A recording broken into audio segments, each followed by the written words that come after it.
Hey guys, how's it going? I'm Frostnut already and welcome back to the Outer Worlds. Hell yeah, this is part 12 and the final part, I believe. Yeah, we're gonna rescue our boy Phineas. If you didn't watch last episode, link in the description to everything we've done thus far. We had a massive robot boss battle, but first, let me switch out some weapons. And this is my candy armor, by the way, just in case you didn't watch last episode. It looks very nice. So yes, we're going to keep the tossball blocker on, and we're going to keep Finn's False because I actually found out that it's really fun to use. Let's keep the Thunder, and I no longer need this. I need something with light ammo. Well, not really, I just wanted to have light ammo.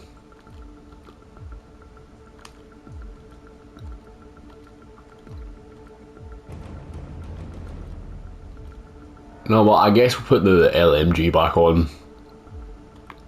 Why not? We'll put the LMG back on.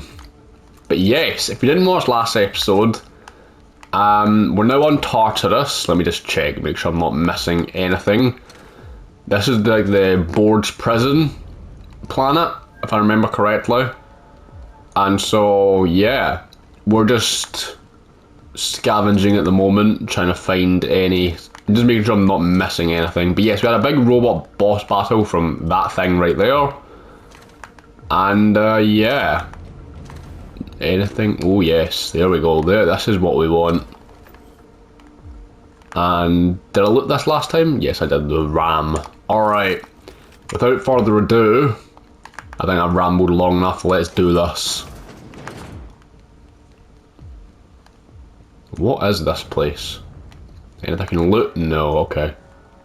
This place is quite nice. The board always has these nice looking places, I must admit. Oh, hello.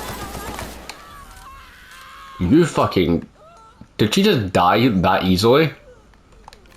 You died way easier than anyone else died before. Oh, nice. I didn't really confront her though, she just kind of shot me on sight. Don't worry, Phineas. I'm coming for you, my boy. This could be a very short episode, by the way, depending on what happens next, but I guess we'll figure it out. You did the right thing.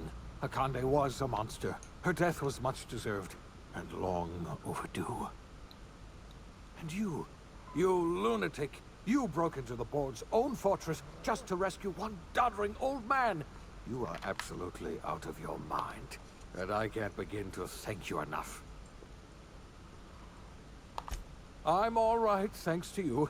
Akande wanted my cooperation. I'm quite sure she would have beaten it out of me if you hadn't arrived. Don't worry, Phineas. Boys got boys back. Hold on this colony, and you saved my life. But there's still so much we have yet to accomplish. You and I are going to have to work harder than ever to save Halcyon. I'm afraid the situation is far worse than any of us ever anticipated. Earth has gone dark. We haven't received a single message in 3 years. There's been no communication, no signals, nothing. Oh. 2 years ago, the Earth's Directorate's frigate disappeared on their way back to Earth. We don't know what they discovered. So is that what the second game's going to be about? Arrived at all. They haven't exactly been hands-on around here anyway. So there's one less rubber stamp to worry about. Earth is humanity's home planet, Miss Fenhill. The psychological effects of losing our original home will be devastating. You mean we're all alone out here? Really alone? I'm afraid so, Miss Holcomb. Halcyon is the only home we have left. Returning to Earth is no longer an option. Damn. We're in serious trouble, my friend. Do you know what this means for Halcyon? We can't rely on Earth for support anymore. So, we're fucked. We're entirely on our own. If you're snoring, by the way, that's my dog. Yes, we do. You've done a marvelous thing. You've succeeded where anyone else would have failed, including me. We must begin the revival process immediately, starting with the hope's brightest minds. And then we're going to fix this damn colony. One problem. Yes, we are. We're going to need a leader. And I can't imagine a better person for the job than you. What do you say, old friend? Will you help us? When I revived you, I thought you were going to help me save this colony. I was wrong.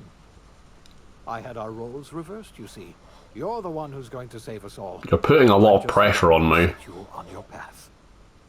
You're the My best thing mentor, to if you ever will. happen to Halcyon.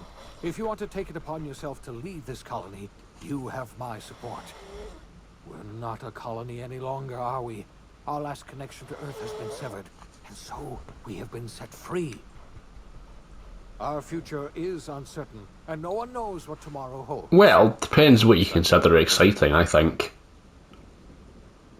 So there we go.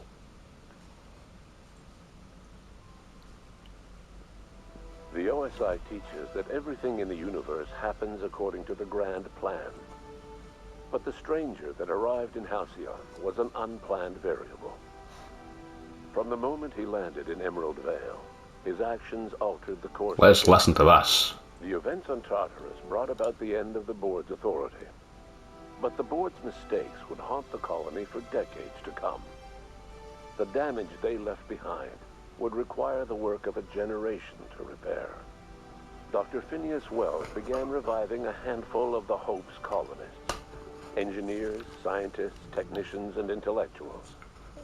They were among So we got the colonists to revive well enough, that's good. The Hope scientists and engineers woke up in a colony descending headlong into total collapse. With no way to return to Earth, they had no choice but to band together and devote themselves to the cause of saving Halcyon. The people of Halcyon were nothing if not hardy.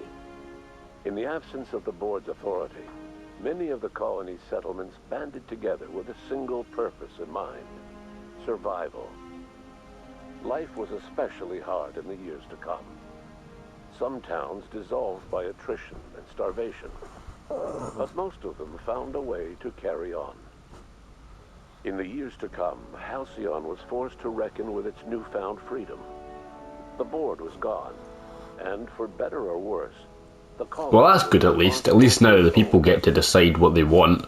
Between MSI's worker-centric policies and the iconoclast manpower, Sanjar and Zora were able to rally... Oh, they're going to take us through all the different factions then. MSI's workforce swelled, and the iconoclasts enjoyed a significant surge in their ranks. Yeah, because I made peace between them off camera, because it wasn't a main mission, but... ...in internal politics to stop MSI from becoming a powerful corporation and a refuge for townships that might have fallen through the cracks. Bolstered by her status as savior of humanity, Lilia Hagen ushered Sublight Salvage to a new golden age. Her company grew bolder and more... So if you don't know the two, by the way, they run the factions. I know I didn't show them on camera, but you saw some of them obviously, like Zora and the other guy, but... ...would thrive for years to come.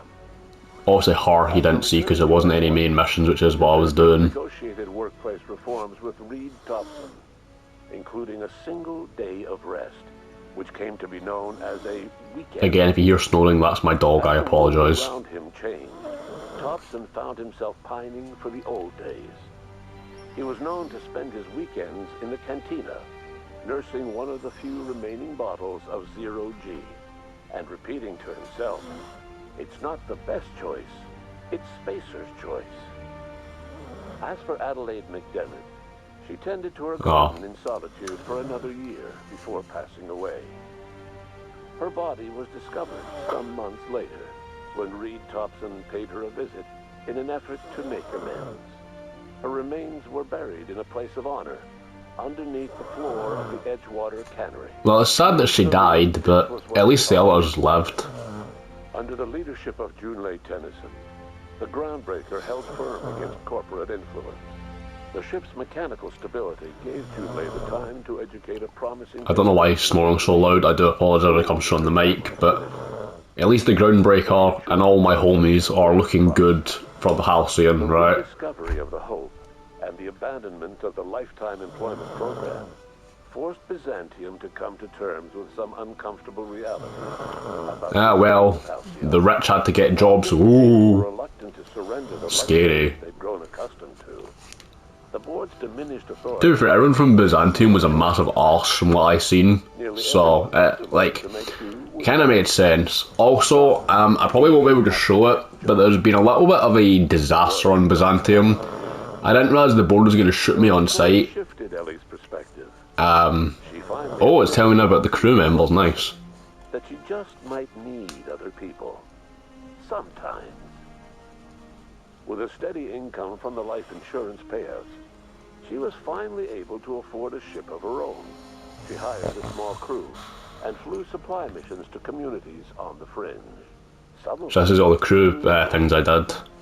Life in Halcyon was sobering for Felix Millstone. The grand revolution he dreamed of never came. There was no great awakening for the colony, no celebrations in the streets. There was only the hard, desperate work of trying to repair a broken colony. Felix never had a head for numbers. At least it's taking me through the different factions and even my crew members. That's always nice. Eventually, Felix realized that the work of a revolution was done with two hands. As much as he enjoyed his adventures aboard the Unreliable, the vicar, known as Max, eventually decided that it was time to move on, to live out the life he had sought so long to create.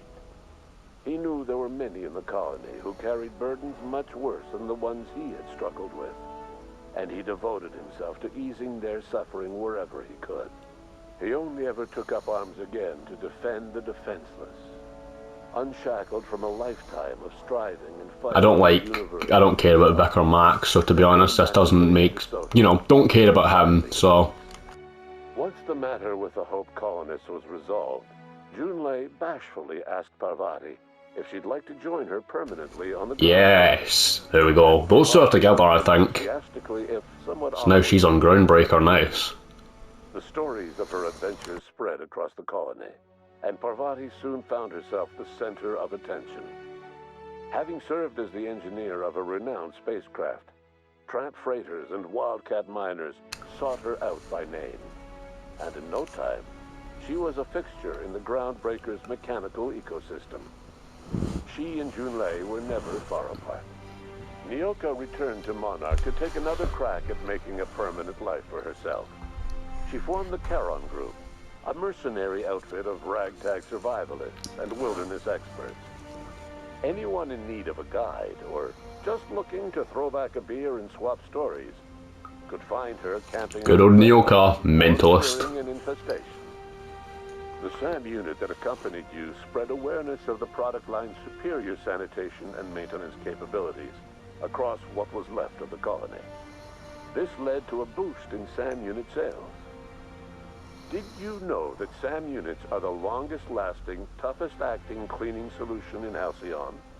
Good old Sam. Mr. Clark was released from house arrest, and his contact with you gave him a sense of renewal. Also, it's telling me about even, side quests I did now. Jesus, it's taking me through everything. This is incredible detail, I must say. Through his considerable efforts and talents into helping Halcyon manage the crisis before. So is he now the person in charge of Byzantium? Phineas Wells.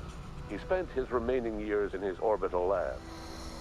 He eventually came to terms with his own past, and was able to forgive the mistakes of his Well, at least he kind of forgave himself. I don't remember what he did, to be honest. It kind of blanked me. Dr. Wells was able to revive many more scientists and engineers than he first expected, thanks to the additional batch of chemicals you stole from the Ministry.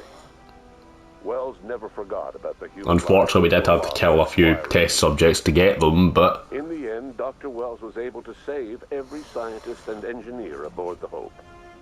Over the next decade, nearly all of the Hope's remaining colonists were successfully revived. Halcyon saw a period of rapid technological and scientific advancement.